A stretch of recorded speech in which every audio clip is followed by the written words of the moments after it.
Hey there. Good morning. Glad to have you join us. Welcome to the Minnesota Crossroads Career Network webinar this morning. I'm going to pause here for just a few more seconds as people are rolling in. It takes a little time for everybody to load up, and then we'll get started here shortly. Thanks for joining us this morning.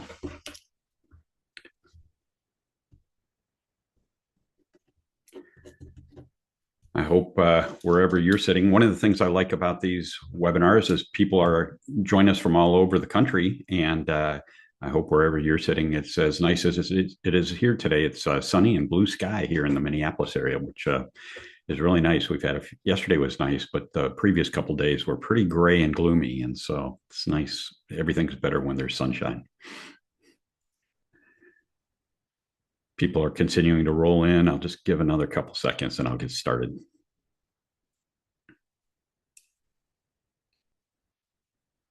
All right. Well, welcome again. My name is 𝙂𝙧𝙬𝙧. I lead Minnesota Crossroads Career Network. I'm glad you're able to join us for this webinar this morning. You're here because of Glenn Sherling is going to be presenting on how to tell your story, which is so critically important in your networking and in your interviewing and just framing up your job search appropriately to be as effective as possible. And Glenn does a fantastic job. He knows of what he speaks, and I'll tell you more about that before he gets on. But I just wanted to share a couple of things before that. I'm really glad that we're able to offer these webinars once a month. And then after Glenn is done, I'm going to kind of run through everything else that's available through Crossroads for you to get plugged in to other help and resources we have as well. We've got a combination of things that are in person and online. And so if you're local here in the Minneapolis area, you can get plugged in person on multiple things that we do. But even if you're not local, there are other online activities or events that we have and ways you can get help and plugged in as well. And so I'll run through all of that for you. But our hope with Crossroads is that along with helping people succeed in their job search, we also talk about bigger issues and point to the hope and encouragement of Jesus Christ. You know, one of the things I see very often is that people try to go through life on their own, especially when they may be going through a difficult time like a job search. They often get more isolated, staring at a computer screen all day instead of talking to real live people in the flesh. Life wasn't meant to be done without community. We're meant to support each other, to care for each other, and to encourage each other. And sometimes you have to go out and find those opportunities to get plugged in and build that community. Even scripture says, do not neglect to meet together, as is the habit of some, but encourage one another. And, in life, I think a church home can be a great source of wisdom and support and spiritual and moral support and hope. And in a job search, seeking help from others and building relationships and communities with groups like this, like Crossroads, can be a great resource and provide moral support to find your next position. Just before we got on, Glenn and I were talking about the fact that yes, we will always want to provide the best content to help people be effective in their job search. That's critically important. But I think maybe even more important is just giving people that sense of community and hope and relationships and as I say, hope in this process, because it can be so discouraging and can give you so much of a roller coaster feeling emotionally up and down as you go through this. And with all the things that Crossroads offers, this is a great time to participate in community and be encouraged. Don't do it alone. Plugging into groups can help. And at the end of our presentation today, I'll tell you all about all the other ways you can engage.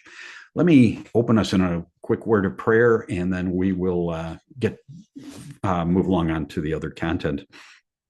Father, I'm just grateful for all those that are able to attend today, even though we're not seeing each other face to face. We just pray that you work in everybody's lives that is here, that they see something today or hear something today that impacts them in a way that they can take it away and make a difference in their lives, whether it's something practical for their job search or something more important in terms of hearing from you or feeling that your presence or getting a sense that you're active in their lives. Father, we know you are. You tell us that you walk beside us through all the challenges in life. And we just pray that we get a sense of that today. Lord, we pray that our words honor you today, and we pray all this in Jesus' name. Amen. With that, I have a short video that I want to share from with Tony Dungy, the Super Bowl winner and coach and Hall of Famer in the NFL. And, everybody looks at other people's success and just assumes it was a straight line getting there, when in fact, there's often major ups and downs, and people get let go and fired and laid off, and as he did in his coaching career as well. And he talks about that and how he managed through that transition. So let me share my screen here. And sometimes I'm a little slow on these transitions, but hopefully I get this. Make sure I'm sharing sound. And as soon as that video is done, I'll come back and introduce Glenn.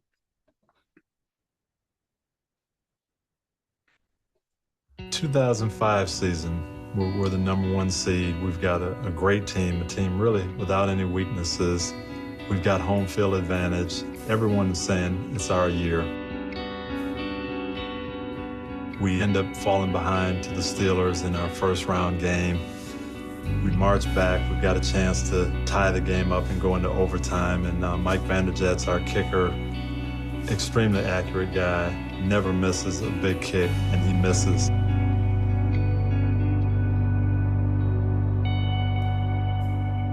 Pittsburgh goes on to win the Super Bowl. And now you kind of hear it from everybody. Well, the Colts are never going to win one. They've had all these teams that are really good, but something's missing, and that window of opportunity is going to close up on them. I can remember thinking, man, as good a team as we had, if we don't win it now, we may never win it. And I'm going to have to be okay with that. I think you can glorify the Lord in every circumstance. How you respond to failure, how you respond to disappointment says a lot more than how you do in successes. God has taken some unexpected things in my life over and over, and really, I think, tried to find out if I was going to stay with Him or if I was ever going to get to the point where I say, this is too much. I'm going to go my own way.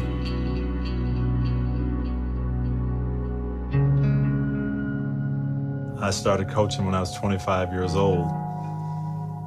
And probably by the time I'd been an assistant coach for 10, 11 years, the word was getting out, this guy might be a good head coach. I started to interview for head coaching jobs, but everyone was looking for that stereotypical coach, looking for the guy who was going to demand perfection from his players, who was going to show that emotion and everything that they expected to see in a head coach. And that wasn't me. How much does this mean to you? How much are you prepared to sacrifice to lead his team? And what's important to you in life? And you know what the man wants to hear, but it's not really what's in your heart. I'm going to give you a lot. I believe I'm going to deliver you a championship, but no, the team is not going to be the most important thing. When I was called to interview at Tampa, I told Lauren, we're not going to get this job. I don't know anybody there. I have no connections. And so when I got the job, I said, you know what, we want to win a Super Bowl, and I believe we will. I want to do it the right way. I want to do it so that our young men are people that the community is going to be proud of. I want to do it in such a way that we're doing the right things with our families, and it's going to be a win-win situation. I believe it can be done, and I believe it can be done here. I came down feeling like, hey, this is where God wants us. We're going to win. Everything's going to be great because this is God's plan. It's not my plan.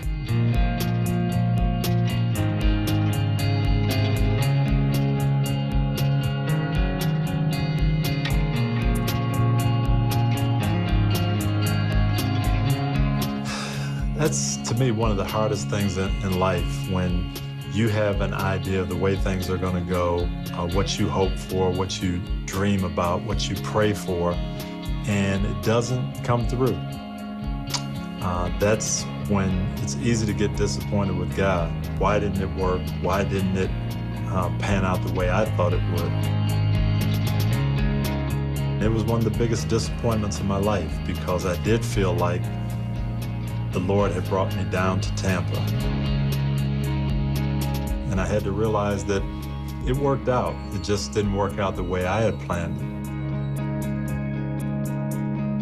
I didn't know at the time when I got fired what I was supposed to do. Was I supposed to look for something in Tampa outside of football, or was I supposed to look for another job, another city? And 𝙤𝙪𝙤𝙧, the owner of the Colts, called me and he said, we're making a change at head coach with the Indianapolis Colts, and you're the guy that I want to be our coach. I believe in all the things that you believe in. We want to do things the right way. We want to win, but win with the right kind of people, and you're the guy to lead us. And that was a message that I really needed to hear at that point.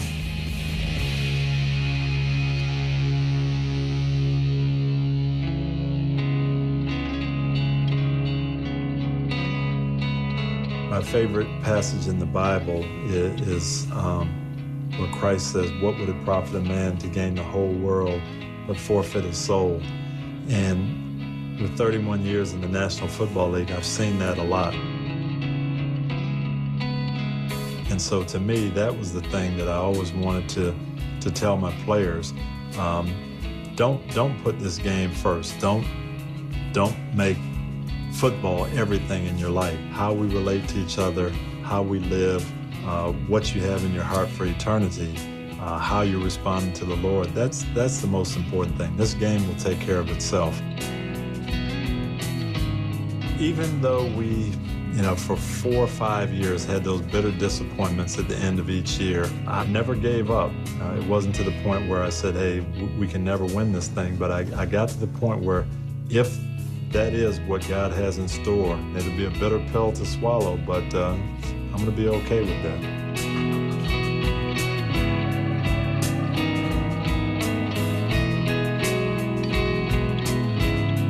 We've been through a lot, and our slogan by that time was, it's our time.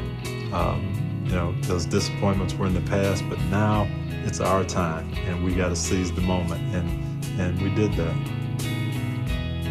Amazing thing in the locker room. Super Bowls are so different. As soon as you win, the celebration starts. You have a ceremony out on the field. It maybe takes 40 minutes to get everybody back together. Many of our players were just waiting. They said, Coach, we've got to finish this one like we have every other game. We've got to have the team prayer. And we asked that the reporters shut their cameras down and let us pray. And I was so proud of the guys for hanging in there and saying, this is what we want to do. We want to honor the Lord in this victory. And we did that.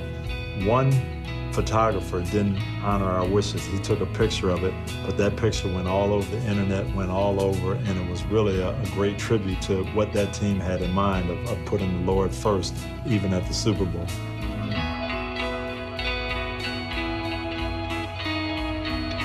Every decision I make in life, I'm going to make it through the lens of Jesus Christ. I'm going to put him out there first, and my own feelings, my own thoughts, my own desires are going to be second. It's that simple. And if we do that, Christ promised that he would come into our lives, he'd be our head coach, and he'd guide us to that victory, that ultimate victory. I'm Tony Dungy, and I am second.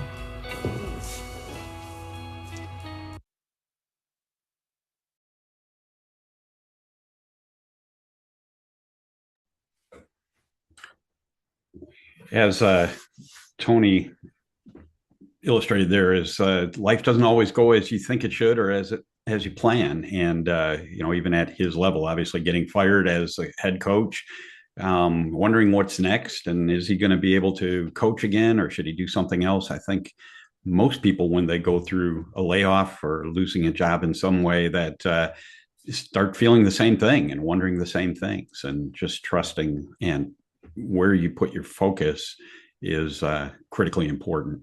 Along with that, I'm just really glad to be able to introduce Glenn Sherling. Glenn has been volunteering now with Crossroads for what is it? It's over a year now, I believe, Glenn, isn't it? And I'm just really grateful for him. He's really made an impact in that short amount of time. He's done some presentations, but he does a lot of one-on-one coaching with people that come to Crossroads, and I'll tell you how you can plug in on that as well. But he has one of the more interesting career stories that I know of himself, is that he made one of the more dramatic career changes. I'm sure he'll talk about it. I won't spill all the beans here, but he made a very sharp right turn on his career at one point, where he did something entirely different. And that's hard to do, especially after you've built up a career in one industry or one field for a long time. But he did it successfully. And a large part of that was because of how he told his story. And so he's going to talk about that here and how you can create an effective story about your background.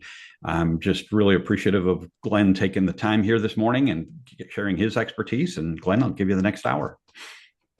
Thank you, Harry. It's great to be here. Hopefully everyone can hear me. Let me just share my screen.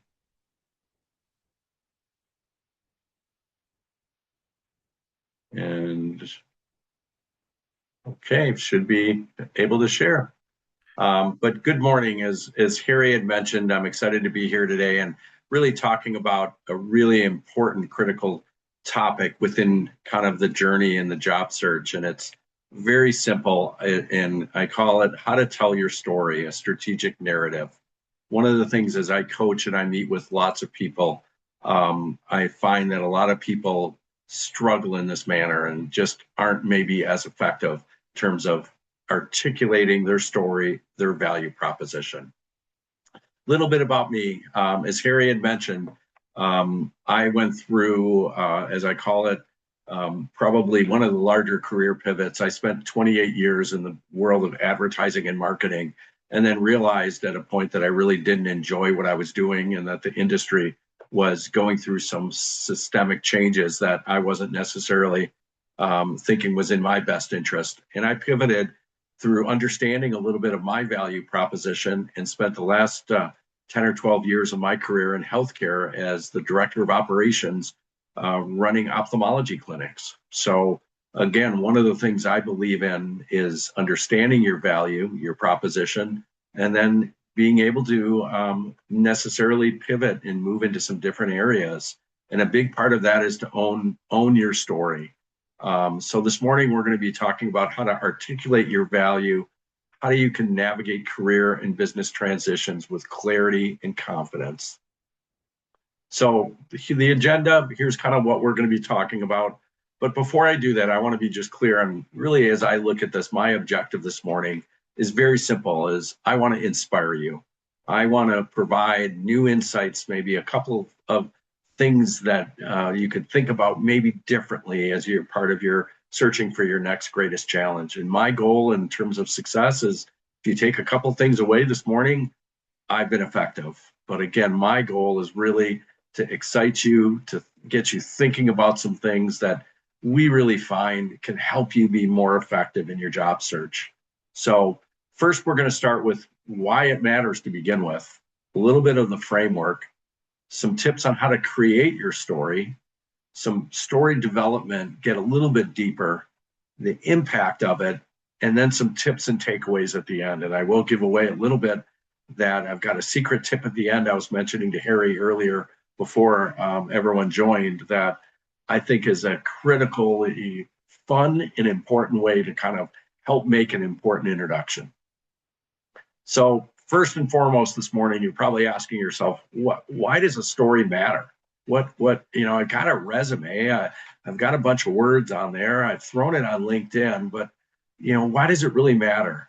Well, a big part of that, as we know, is 85% of the jobs are created through networking. The days of just finding an ad posted somewhere, sending a nice, neat cover letter, those days have gone. And interaction, human connection, networking, and presenting your value proposition, your story matters. Career transitions really are a moment of heightened visibility and judgment. I'm sure each of you, as you've gone through your journey, you find that that sense of, as you're meeting people and interacting, there's some element of emotional connection, or and in some cases lack of emotional connection, and people are making judgments. Your narrative shapes the perception even before you've talked about your credentials and even any sense of discussion or evaluation. And importantly, your story, it's a leadership tool. What it does is it creates clarity, confidence, and credibility. And most importantly, if you could take one thing away, and I think each of you, and if you've got some situations or personal situations, please throw it in the chat. But if you don't define your story and articulate what you're about and your value proposition, guess what will happen? Others are going to define it for you, and you've lost track of all of the ability to communicate effectively. You need to define your story. You need to control the dialogue. Transition, it really is not a detour. I look at transition as strategic recalibration. It's not a regression, it's an evolution. Title change, leadership roles evolve. But what does the market reward? Very simple. Clarity of value, not a continuity of role. I want to hear your value proposition. I want to hear what it means to me. If you're sitting across the table meeting with someone who owns a $100 million company, you want to be very clear in terms of what value you could provide to him. Don't make him guess, he or she. Make them see how the dots can get connected. Your goal in the story is, as you talk about transition, position it as intentional evolution. I'm going to talk a little bit, but one of the traps I think each one of you fall into is we tend to overtalk. We tend to overly communicate, well, this is what happened and why I left there. Guess what? I'm here to tell you, no one really cares. Position it as intentional evolution. I made a change because I'm looking to do this. Here's the value that I could bring to your organization, Mr. Jones. Some common challenges. Resumes. They describe your history, your roadmap, not your relevance. A LinkedIn profile, which I'm sure every single one of you on this call has, lists the scope, not necessarily the impact of what you've done. It's a roadmap. And guess what? Even before you've talked to someone, they've already looked at your roadmap. So when you meet them, spend the time talking about your impact, what you've done, and your accomplishments. Interviews reward coherence, not just completeness. And again, what I find is candidates undersell their value by over-explaining the context. One of the tools that I believe in very strongly, instead of a resume, I really believe a one-page executive summary. It can be a more effective tool because it focuses on the accomplishments and the skill sets of what you've done. Your summary is your value proposition, the paragraph at the top. The accomplishments are the proof points. That's what you want to talk about. Not that you spent 8 years at Wells Fargo and 7 years here. No one cares. And guess what? I got news for you. Before you've even communicated and talked with the individual, they've already looked at your LinkedIn and know that. So spend the time talking about your impact, what you're able to achieve for them, your accomplishments. That's the story. That's what they want to hear. So let's talk a little bit. Let's pivot for a second and talk about the framework. A storytelling framework really is built on 3 elements: the through line, some inflection points, and your value today. And I'll spend a second on each of them. The through line is real simple: who you are as a leader, the consistent leadership problems you solve, the patterns that have been consistent across your roles, your industry, your different cycles of your journey, the decisions and judgments and outcomes that you've been involved in. I don't care about the chronology. I want to hear about your accomplishments, the decisions that you've made, the paths that you've taken, the things that you evaluated, and here's what we did. The guiding question: what do people rely on you for? What are you known as? I am a X. What is that X? the inflection point, moments that shaped your leadership perspective, the scale, the complexity, the transformation, or the reset. Focus on learning and judgment, not heroics. And I'm going to say this over and over again. Focus on your accomplishments, what you've been able to achieve, not where you've been, not how the journey. I want to hear what you've done. You've helped to grow revenue by 73%. That's great. Tell me a little bit more. You've identified a new selling approach that led to new customer growth. Tell me more. Whatever that may be, you've developed a new system that tracks expenses more effectively to drive efficiency in the organization. Love that. Tell me more. Focus on the accomplishments. Your value today, how your experience translates into your current situation. Very simply, what are you uniquely equipped to do now? It's the language of outcomes and accomplishments, not responsibilities. I led 8 people in a cross-functional task force. I don't want to hear that. What does it mean? Where's the benefit? Where is the impact? How to create your story. So based on that, it's real simple. Harry and I were talking about this before, and I'm trying to peel back the onion.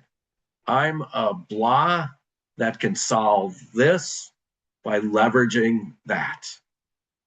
A 3-part. I'm a senior sales executive that can drive growth with new customers by leveraging insights in a more effective selling story. Tell me more, Glenn. What does that mean? Again, it's a very, think about it, and think about each of you right now. If you think about how you've been able to present yourself, you're at a networking event, you're meeting a new person, and they ask, so, Glenn, tell me your story. Think about what you've said. Have you achieved this? I'm a blah that can do this. That means that. Again, 3 elements to it. And it sounds simple, but I understand it's not. It takes a little bit of real introspectiveness and thought processes to think about throughout your career. What have you been able to accomplish? Where is your passion? What does that mean in terms of your value? We've all done a lot of different things in our career.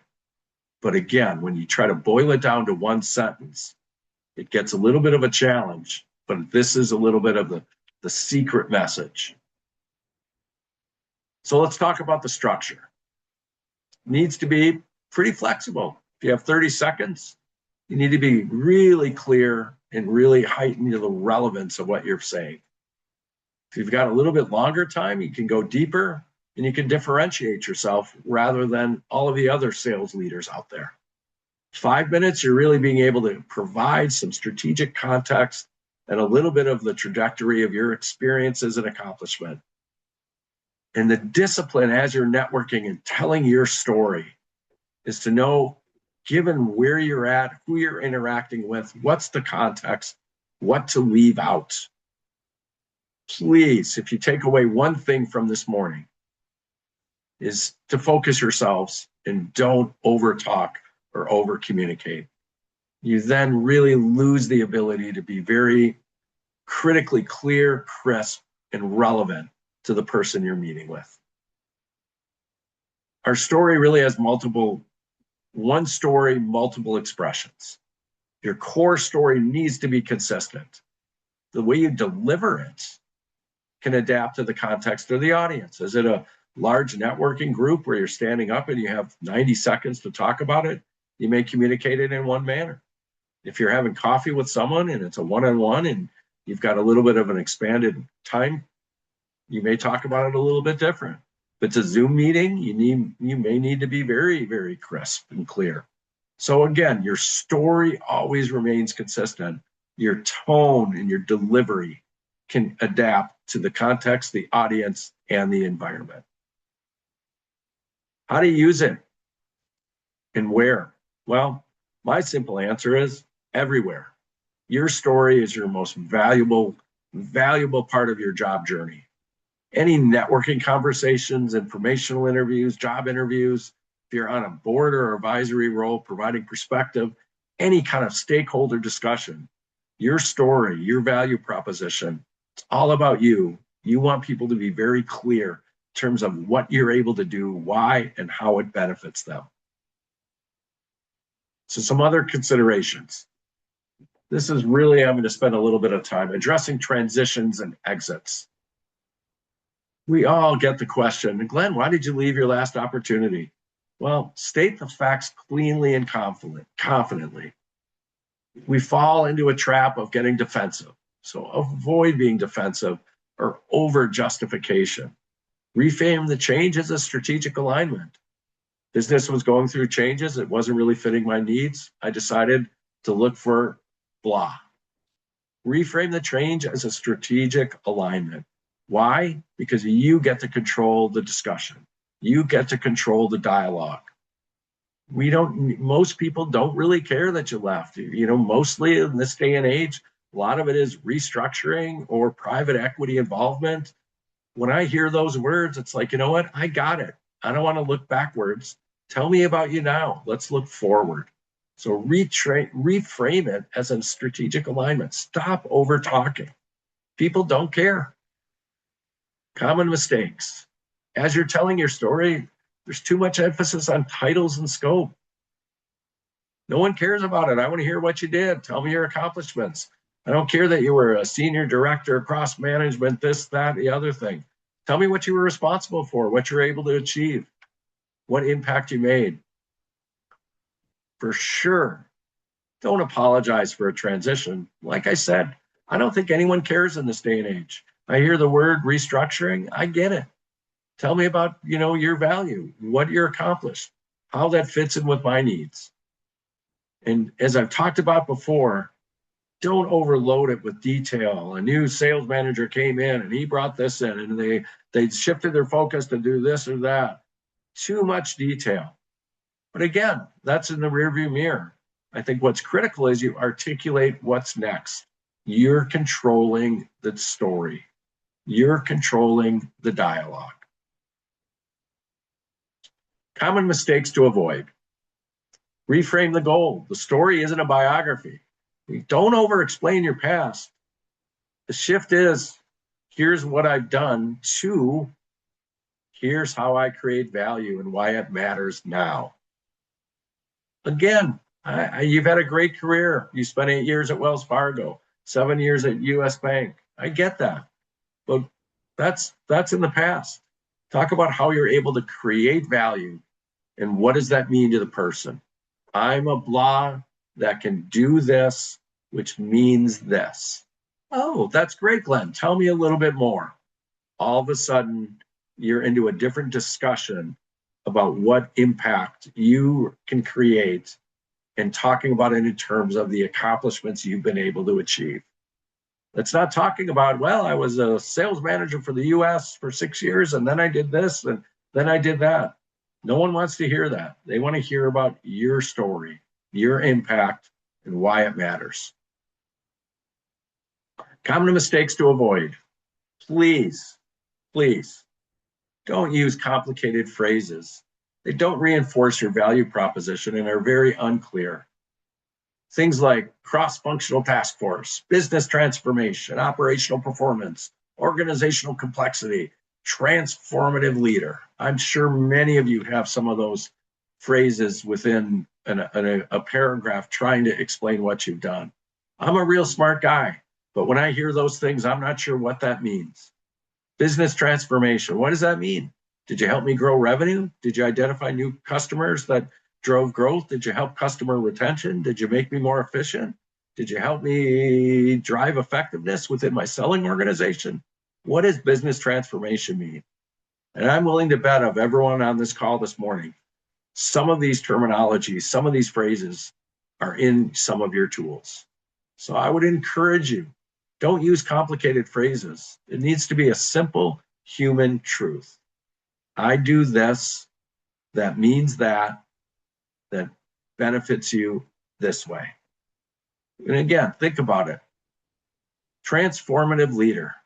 What does that really mean? You build relationships to be able to drive customer retention? Then say that. A transformative leader. Boy, so again, don't talk in jargon. Don't talk in big, complicated phrases. Talk in simple human language that really tells the story about what you're about and your value. Don't overthink. Please, don't overtalk. Own your narrative without litigating the past.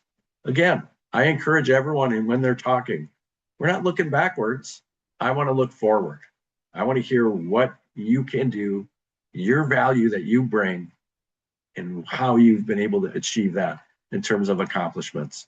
Those are the discussion points to really focus on. We don't need to litigate the past. We don't need to talk about that. So the impact of storytelling.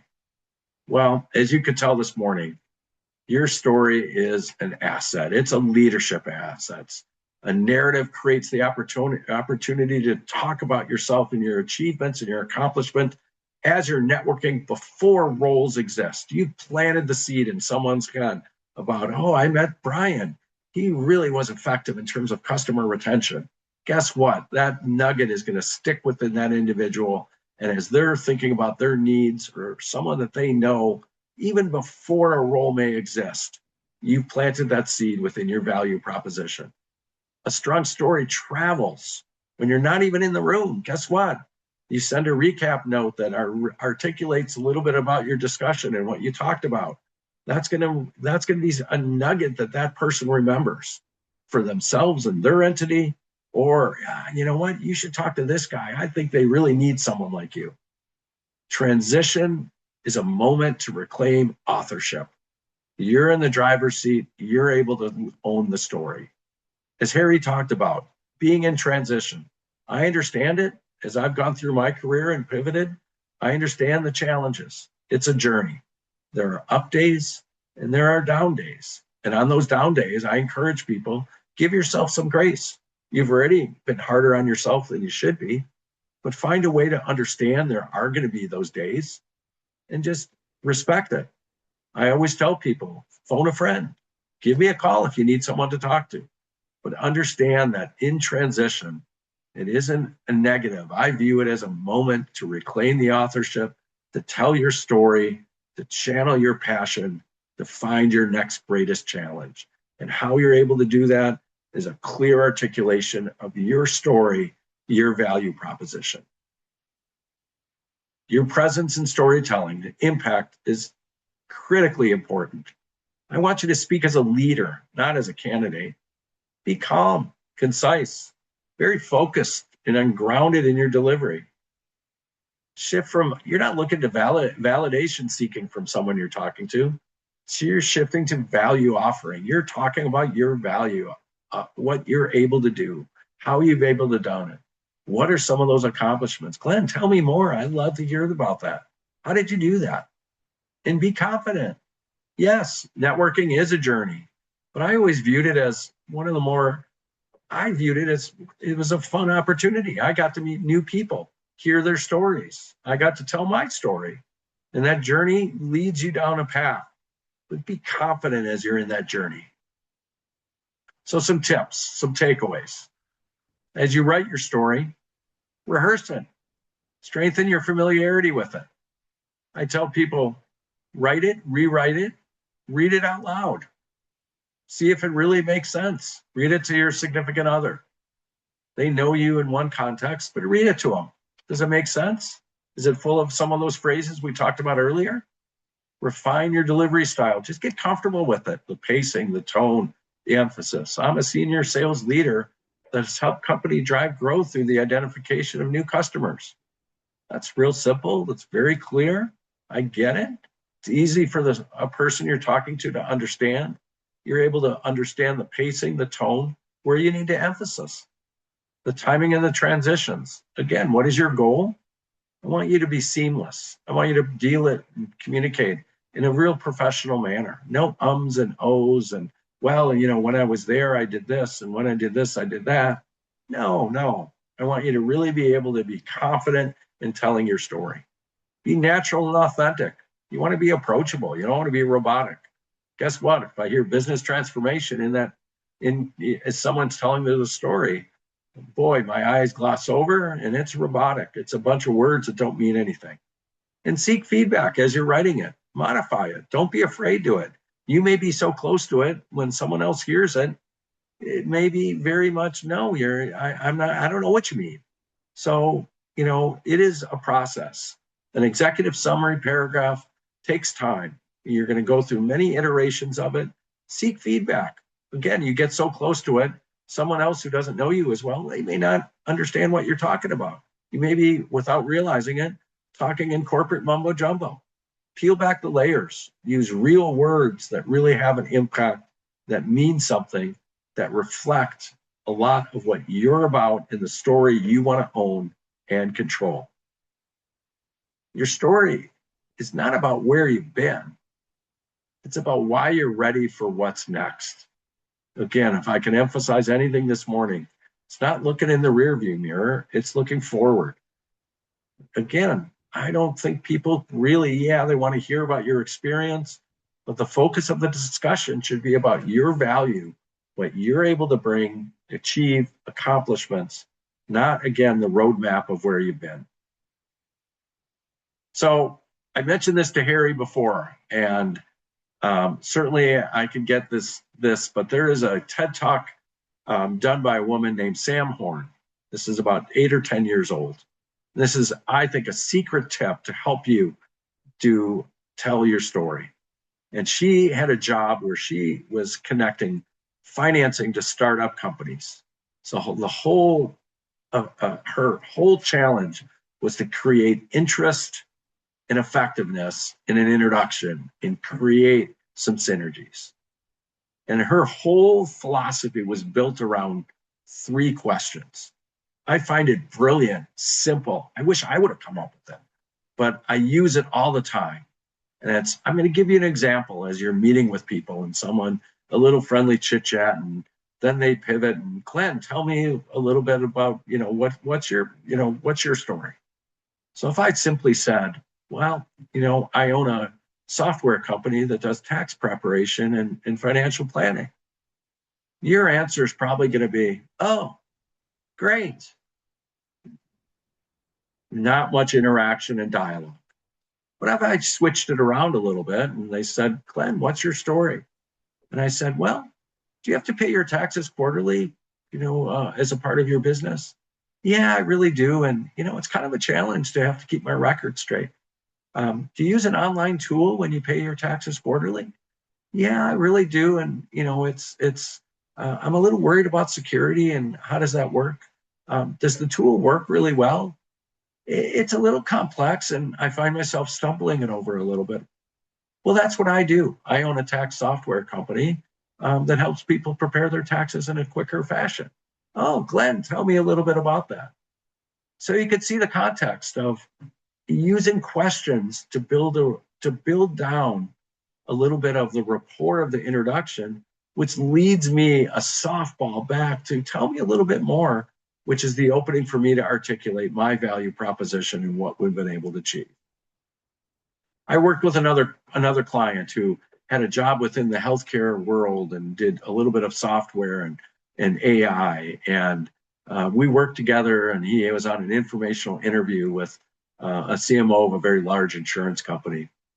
And he had sent her his executive summary with some questions before their meeting. So it was well in her hand.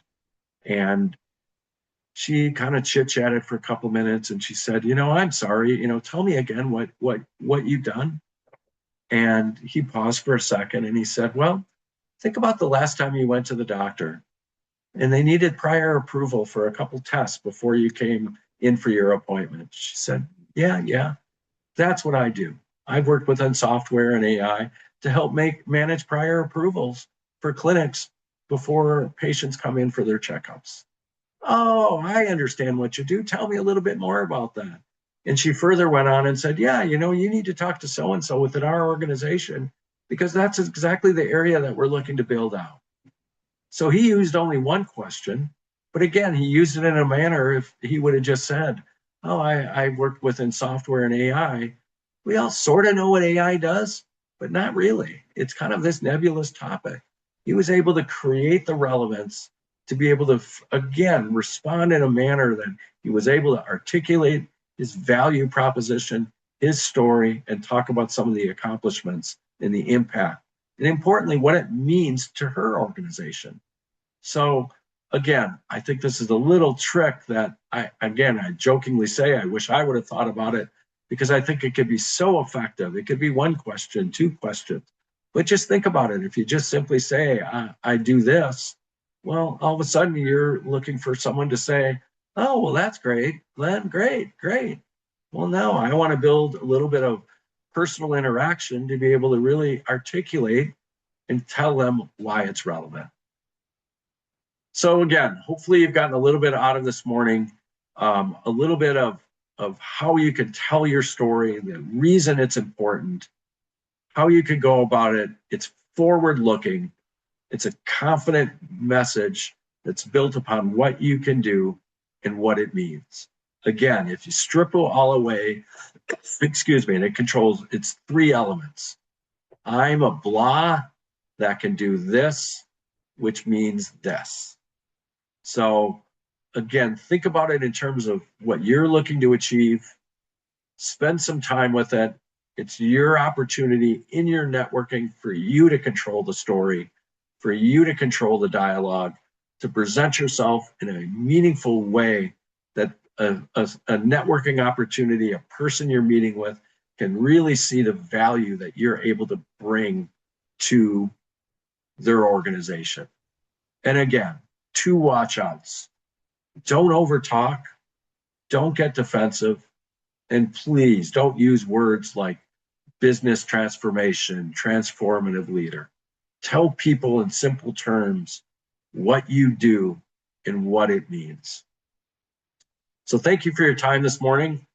I'm here to help, as Harry mentioned, in kind of what I do right now is I spend time meeting with people as a career coach, as a networker, as someone to listen. I do it because I believe that my goal is to help people and work with people. And if we don't do it, who does do it? So I'm here as a resource. You can find me on the Coaches Network within some of the resources I know Harry is going to talk about right now, or find me on LinkedIn. My contact information is here. I'm willing to kind of be a resource to help you not only understand your value proposition, but also as I was able to successfully pivot in my career. Just because you've done what you do doesn't mean you need to continue to do that.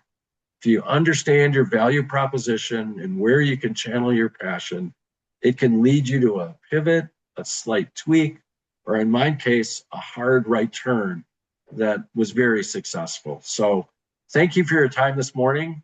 And I could check the chat to see if there's any questions, or Harry, maybe it may be easier if you can see any.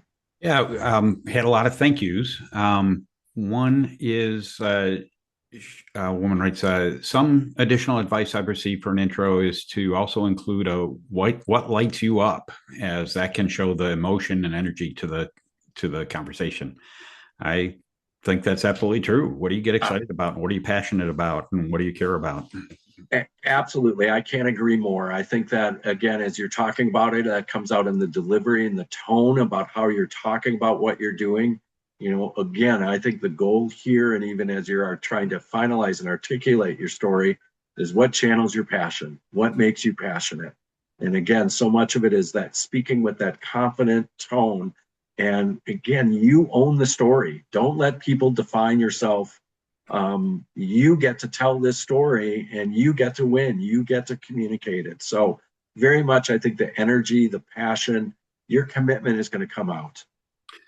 Got another question here is, first, they say, thanks for the great info, but how do you tell your story when your background contains two very different types of experience, and going forward, you're open to roles in either area?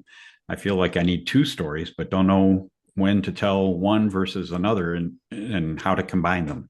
Well, common question. So here's what I would encourage you to do is think about a little bit as you look at both of your journeys and where you've been able to spend your time, is what are the common elements that really has, what do you like to do? And there are some synergies, I can guarantee you, between each of those parts of your journey.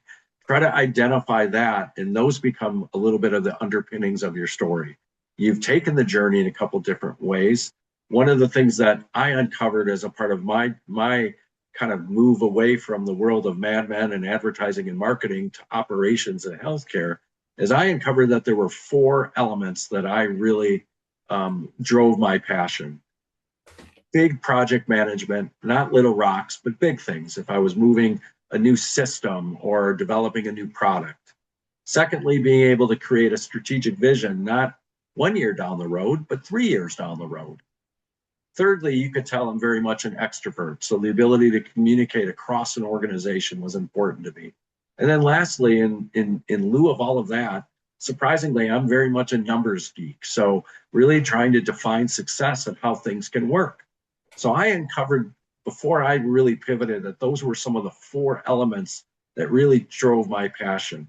And guess what? When I learned more about some of the operational roles, people operational roles, very much those 4 things were prevalent in that as well. So again, very different organizations and different roads, but yet very similar in terms of some of the things that got me passionate, got me excited, and led to some success. Great point. Pretty unusual to be in advertising and be a numbers guy, isn't it? It was, but a big part of the question we got from our clients over and over again is, what's working, what's happening. And I think that the big common element is, you can't be afraid of trying to define success and learning from it.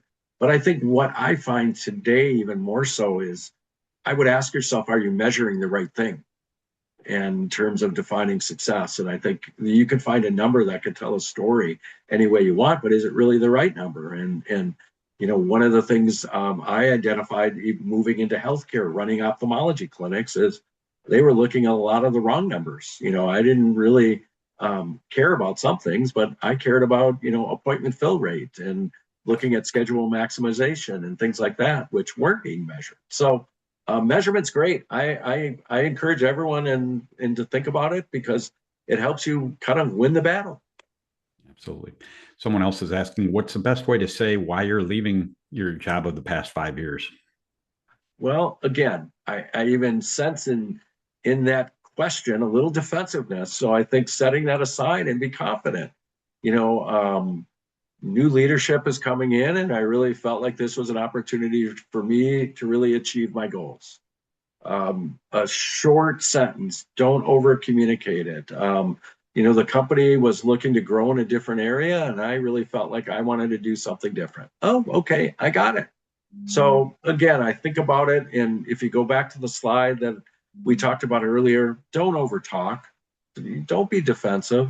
Again, you use the word, the company restructured, brought in new leadership. Guess what? Harry and I have heard that so many times. We get it. Okay, tell me about you. I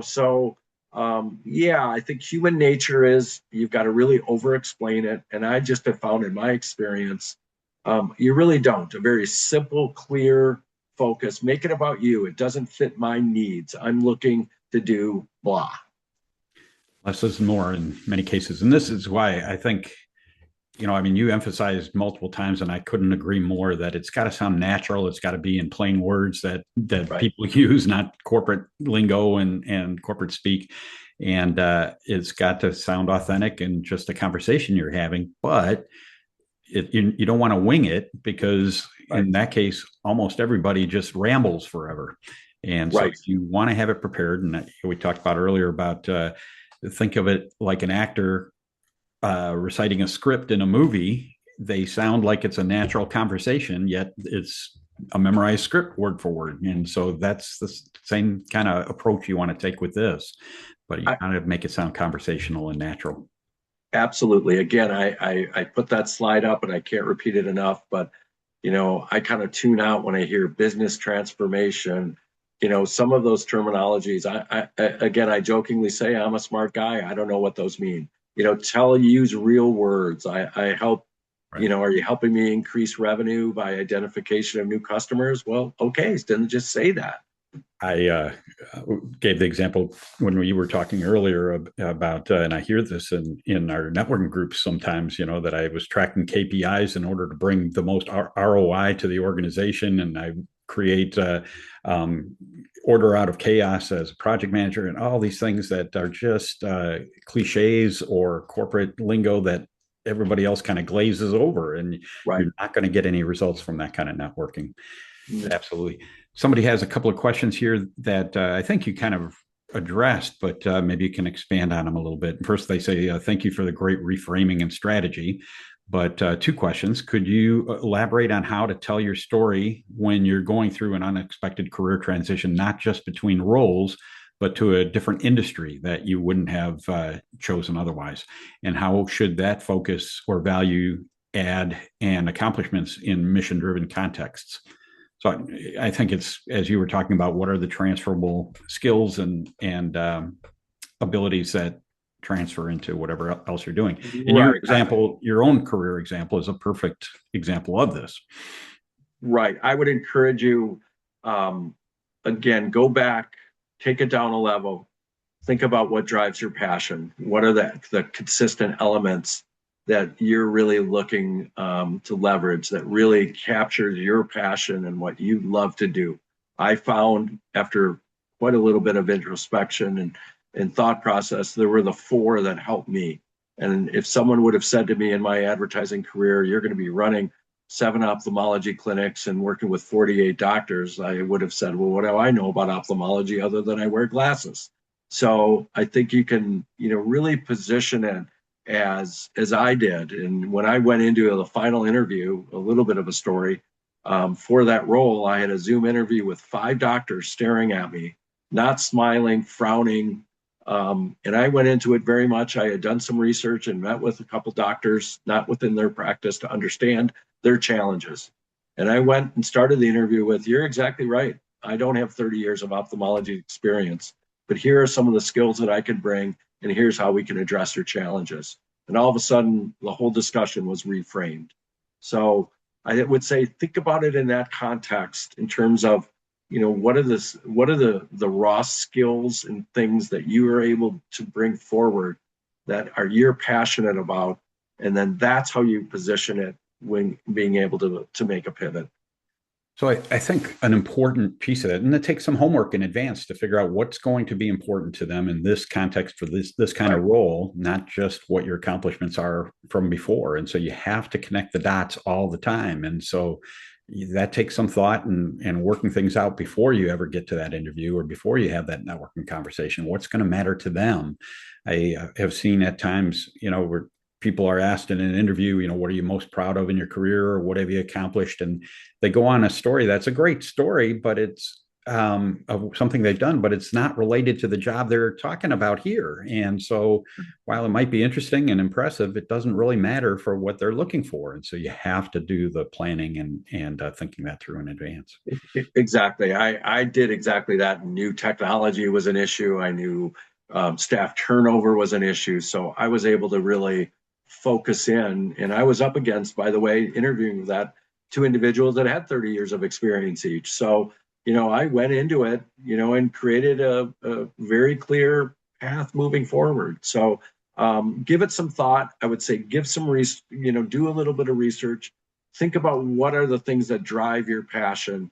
And then that's, I think, more effectively how you're able to really, really create that solution. And again, my contact, or find me on LinkedIn. I'm certainly willing to help you kind of work through that, having navigated a big career pivot myself, but I'm certainly willing to provide some support as a resource. I do know that Glenn is very willing to talk and help. And so, yeah, find him on LinkedIn, send him a message, and he'll respond and follow back up with you. He enjoys the conversation. And I would encourage, lastly, and I know you've got to move on. Oh, we've got time. Go ahead. The 3 questions. I jokingly say, I wish I would have thought of that, because it's such a simple way when you get to your story that you just think about. I want each of you to think about the meetings that you've had. And, they say, well, Glenn, tell me your story. And, well, I'm a blah.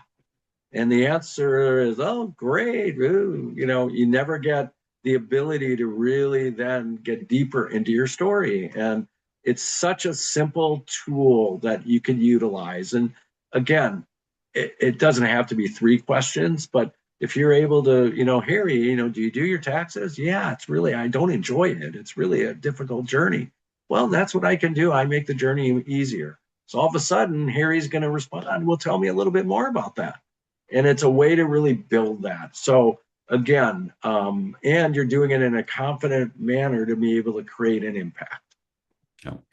Another question here is, I had mentioned that less is more, and not to ramble, but somebody's asking, is that true with AI chatbot interviews as well?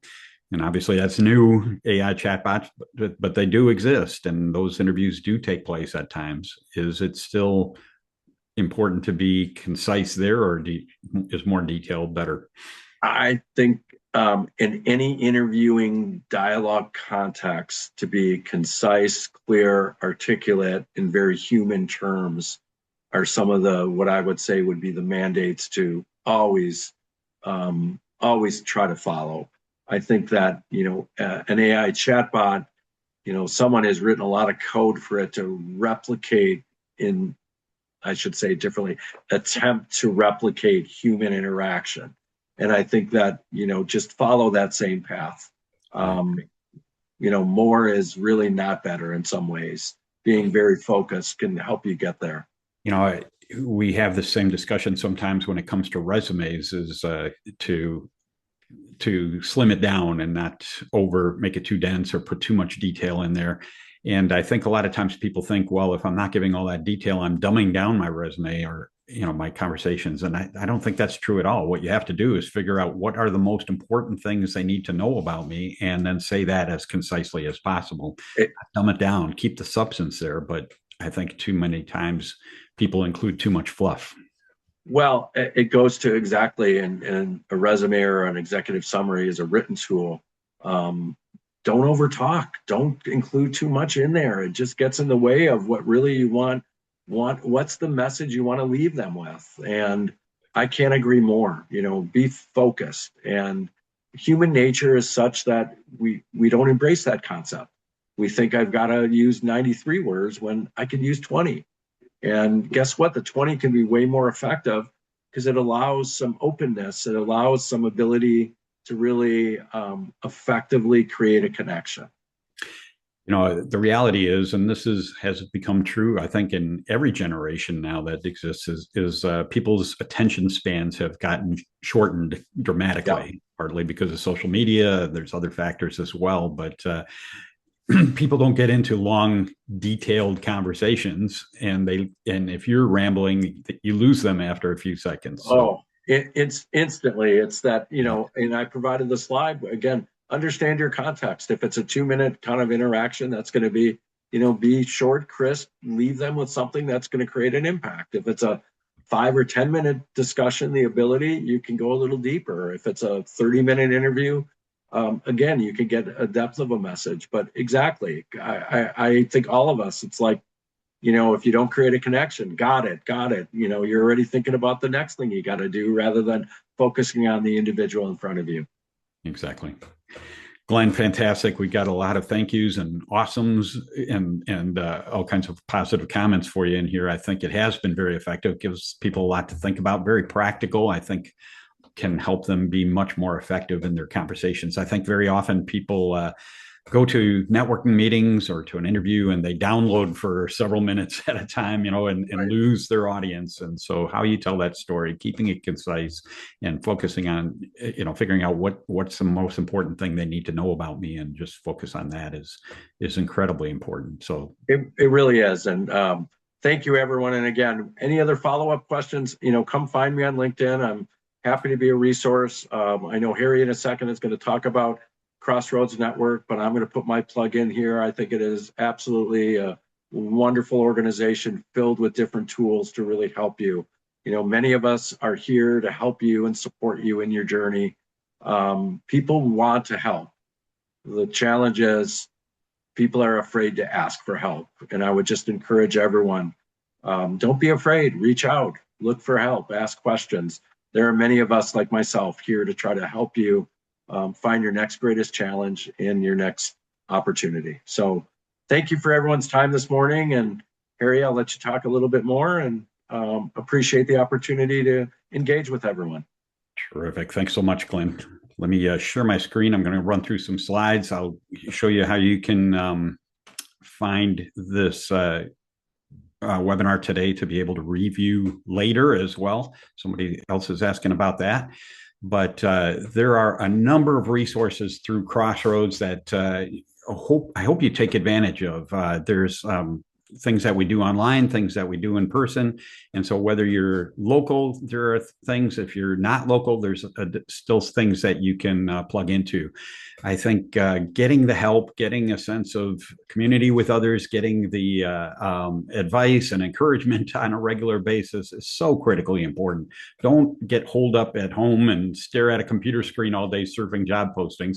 First of all, that's not an effective way to land a job these days at all. Secondly, I think it just is so discouraging. And you get out to an interview or you get out to a networking meeting finally, and if you haven't talked to anybody about your job search in a week in a live format, you're not at your best. Those communication skills about how you talk about your job search are a use it or lose it muscle. And so you want to stay crisp on that as much as possible.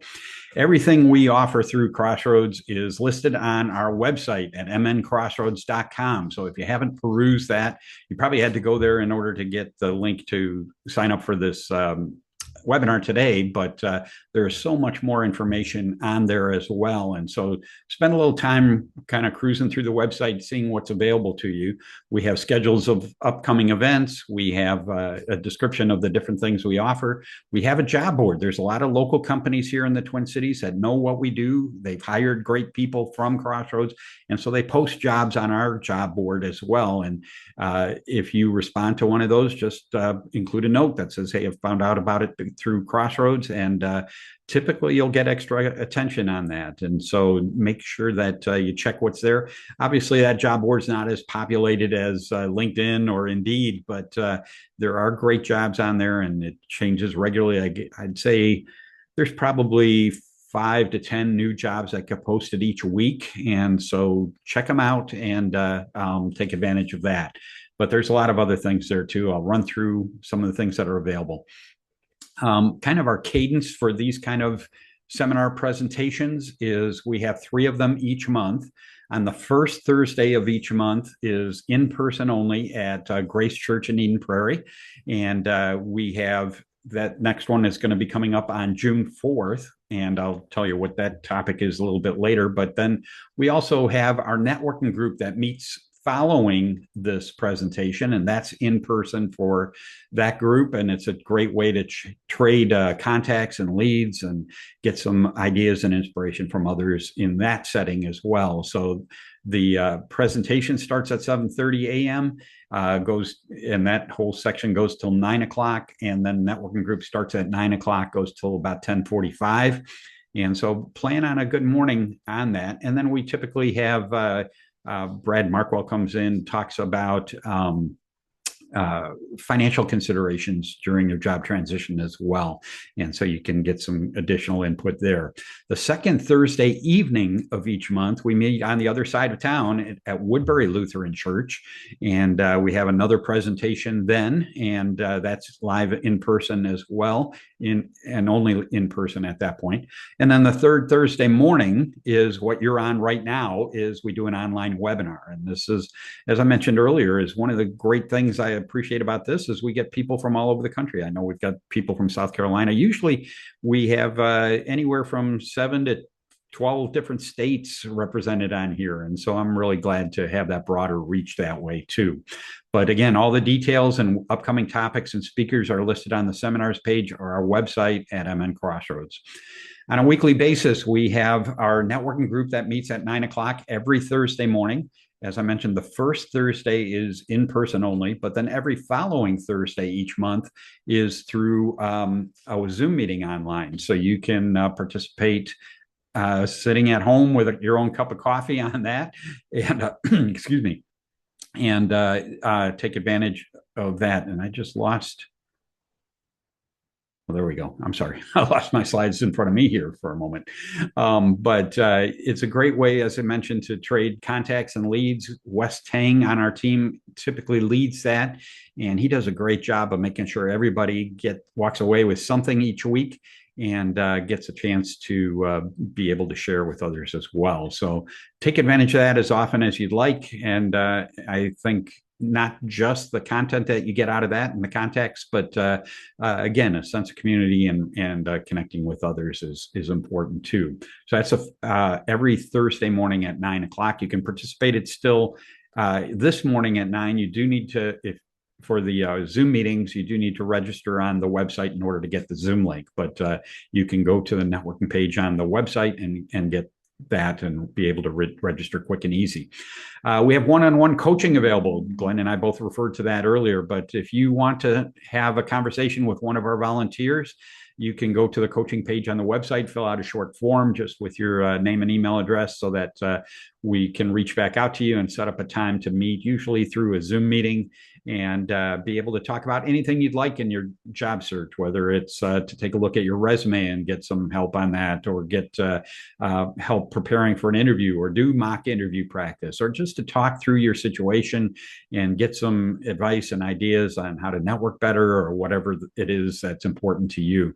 And I find sometimes people just need to process through where things are at on their job search, because maybe friends and family are supportive, but they don't really get what you're going through in this process or get how things work. And so it's a great way to get additional input from somebody that gets it and can offer some great advice. So take advantage of that as often as you'd like. Fill out the form on the coaching page and somebody will follow back up with you. We are a big believer in prayer and spiritual support, and we have a team of people that are praying for all of you as a whole all the time. But if you have a specific prayer request regarding your job search, put that on our prayer request page on our website, and somebody will be praying specifically for you on that. But we also have a soul care team. So if you feel like you really are struggling and need some additional spiritual and moral support through this process, maybe on a little bit more regular basis, there's a description on our prayer request page about how that works as well. And you can email us and we'll hook you up with somebody that'll reach out and talk that through with you. But take advantage of these different things. The most in-depth or kind of meat and potatoes of what we offer is our weekly online class. We have a multi-week class. We start a new one every month, and it goes through every aspect of a job search, starting with attitude and getting in the right frame of mind so that you can stay positive and present yourself well. We go through some assessments on how to articulate best who you are, what makes you unique, what you bring to the table. We talk about networking throughout the process and targeting companies, and resumes and interviews, negotiating, and really so much more. And we have a number of different facilitators that do our different classes. And although we cover the same topics throughout the classes, we have a different mix of experience from each of the different facilitators. So even if you've taken a class before, feel free to sign up for another one with one of the other facilitators and take advantage of it again. And I think as important as the content we provide, I think having that weekly accountability, we do explore God's perspective of your job search and your life, your career, everything that God cares about, all of your life, not just what you do Sunday mornings. And we talk about that. But I think getting the moral support and encouragement each week is really helpful as much as the content that we offer. So there's a new class starting each month. I'll actually be starting one coming up on Thursday afternoons, starting on June 11th. You can find the detail on the classes page on the website, and send me an email through there. You'll see the information on how to do that, and you can sign up for that class. So if you want to plug in, get that more in-depth help, you can take advantage of that too.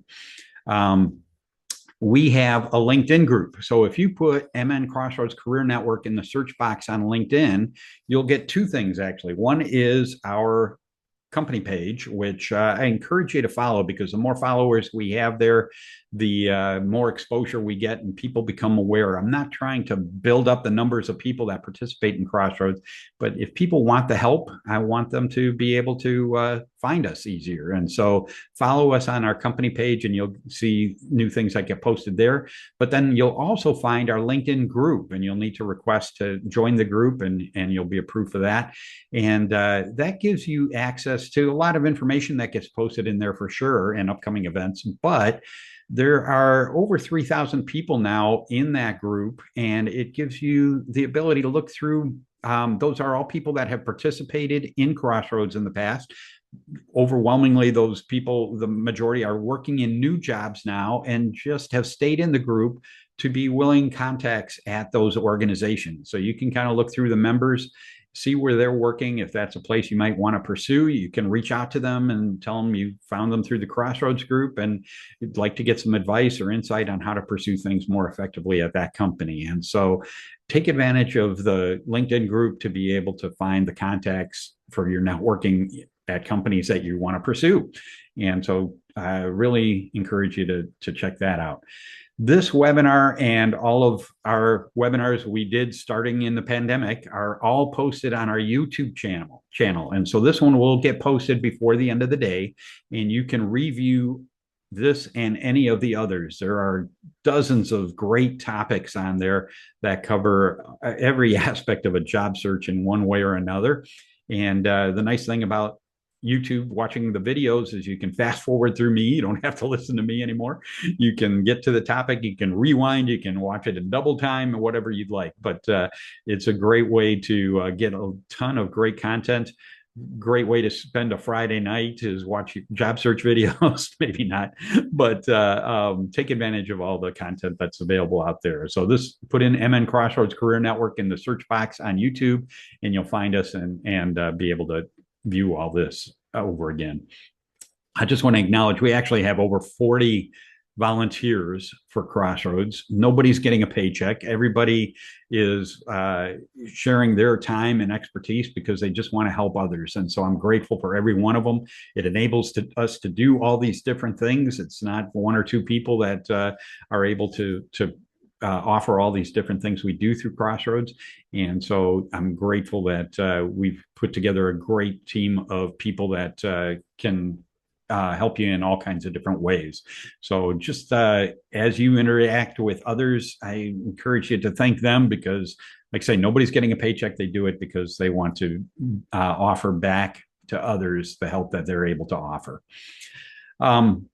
If you don't have a church home, I encourage you to visit one of our churches, Grace Church in Eden, one of our churches, Grace Church in Eden Prairie, which we host on the first Thursday of the month, but Sunday services are online and in person.